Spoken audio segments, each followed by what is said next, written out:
गायत्री मंत्र के द्वारा हमको परमेश्वर की उपासना करनी चाहिए।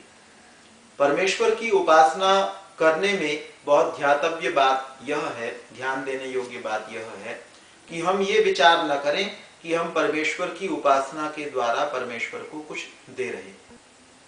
एक व्यक्ति परमेश्वर की उपासना किस प्रकार की है, इस विषय में एक विद्वान चिंतक कहते हैं कि यह इस प्रकार का है जैसे आप गुलाब के बगीचे के बीच में घूम रहे हैं और गुलाब के बगीचे के बीच में घूमने वाला व्यक्ति ये कहने लगे कि मैंने गुलाब के बगीचे को कुछ दिया है, तो यह ठीक नहीं है। वह तो गुलाब के फूलों की सुगंधि को प्राप्त कर रहा है। इसी प्रकार से जो परमेश्वर के गुणों के बीच में विचरण कर रहा है, उसके अंदर यह संभावना है कि वह जैसे गुलाब के बगीचे में घूमने वाला वहां से सुगंध को प्राप्त करता है, उसी प्रकार से परमेश्वर के गुणों के मध्य में विचरण करने वाला व्यक्ति परमेश्वर के गुणों से युक्त हो जाएगा। यह सोचना कि वह परमेश्वर को कुछ दे रहा है, यह उपयुक्त नहीं है। और जिसका जैसे सुगंध के बीच में घूमने वाले का एक स्वभाव बन जाता है कि उसको सुगंध अच्छी लगती है, जब वो सुगंध से रहित स्थान पर पहुंचता है, दुर्गंध से युक्त स्थान पर पहुंचता है, तो उससे बचने का प्रयास करता है। इसी प्रकार से परमेश्वर के गुणों के मध्य में विचरण करने वाला व्यक्ति जब कहीं दुर्गुणों को देखेगा तो उन दुर्गुणों से बचने का प्रयास करेगा। यही कारण है जिससे हम ये कहते हैं कि हमको परमेश्वर की उपासना करनी चाहिए। गायत्री मंत्र के अंदर एक शब्द आता है देवस्य।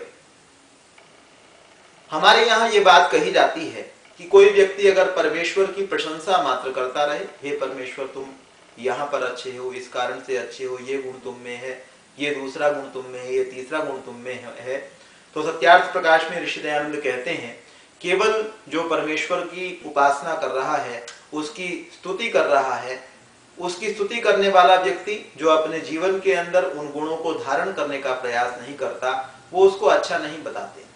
तो देवस्य शब्द हमको यहाँ पर यह बताता है कि परमेश्वर यदि देव है तो आपको देव बनने का प्रयास करना है, दैवीय गुणों को अपने अंदर धारण करने का प्रयास करना है। देव की व्याख्या करते हुए देव किसको कहा जाता है, इसको बताते हुए यास्क कहते हैं देवो दानाद्वा दीपनाद्वा द्योतनाद्वा द्युस्थानो भवति दिवा। देव वह है जो देने वाला है, दीपनाद्वा जो दूसरों का दीपन करने वाला है, द्योतनाद्वा जो प्रकाश स्वरूप है, दूसरों का द्योतन करने वाला है। कमरे के अंदर कुछ पदार्थ रखे हुए हैं और वह पदार्थ बिना रोशनी के दिखाई नहीं देते। द्योतन क्या है? प्रकाश के द्वारा उन वस्तुओं को दिखा देना। परमेश्वर स्वयं प्रकाश स्वरूप है, स्वयं चमक से युक्त है और स्वयं देने वाला है। परमेश्वर देव है, हम स्वयं को देव बनाए अर्थात देने वाला बनाए। किशोर अपनी मां के साथ में रहा करता था क्योंकि उसके पिता का निधन हो गया था जब वो बहुत छोटा था। किशोर धीरे धीरे बड़ा हुआ। इसकी मां साधारण से कार्यों को किया करती थी, बर्तनों को मांज करके इसके लिए पुस्तकों को जुटाती, इसके विद्यालय के लिए फीस की व्यवस्था करती, शुल्क की व्यवस्था करती।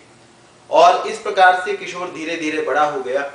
एक दिन जब वो 25 वर्ष का हुआ तो उसको एक नौकरी की प्राप्ति हो गई। 35,000 रुपए प्रति माह की नौकरी वह करने लगा। मां ने एक दिन कहा, बेटा अब मुझे आंखों से कुछ कम दिखाई देता है, तो मेरे लिए एक बहू लेकर के आ जा। किशोर मां के लिए बहू लेकर के आ गया। उसने विवाह कर लिया। विवाह के उपरांत रात्रि के 9 बजे का समय था। एक दिन माताजी ने आवाज लगाई, बेटा किशोर। किशोर की पत्नी माताजी के पास में गई और जाकर के पूछने लगी, क्या बात है माताजी? तो माताजी ने कहा, बेटे अगर अपनी चाय बनाओ तो मेरी भी बना लेना।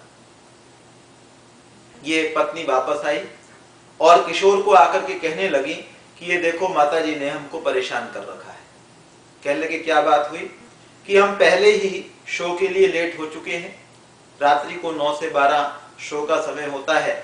हम पहले ही शो के लिए लेट हो चुके हैं और माताजी का एक फरमान और आ गया है। कहने लगे क्या बात हो गई है, क्या कहा गया है? तो वो बताने लगे कि माताजी ने कहा है कि अगर अपनी चाय बनाओ तो मेरी भी बना लेना। तो किशोर ने कहा, माताजी ने यही तो कहा है कि अपनी चाय बनाओ तो मेरी भी बना लेना, अभी कौन सा हम अपनी चाय बना रहे हैं, तो चलते हैं शो के लिए। ये दोनों शो के लिए बाहर निकलने लगे। किशोर अपनी गाड़ी में बैठा हुआ, ड्राइवर की सीट पर बैठा हुआ गाड़ी को पीछे कर रहा था और इसकी पत्नी पीछे मार्गदर्शन कर रही थी कि किधर आपको गाड़ी को पीछे करना चाहिए, किधर नहीं करना चाहिए। और इसने गाड़ी के बाहर राइट साइड में एक शीशा लगा हुआ होता है, उस शीशे के अंदर इसने देखा तो बाहर इसको दिखाई दिया कि पीछे इसके बॉस जो हैं वो जा रहे हैं। ये जल्दी से इसने गाड़ी को किनारे लगाया और अपनी पत्नी को कहा कि अंदर कुछ भोजन की व्यवस्था है तो भोजन की व्यवस्था देखो, मेरे बॉस यहाँ से गुजर रहे हैं, मैं उनको भोजन के लिए निवेदन करता हूँ। ये उनके पास में गया और जाकर के कहने लगा कि सर आप आज प्लीज यहाँ पर भोजन करके जाइए।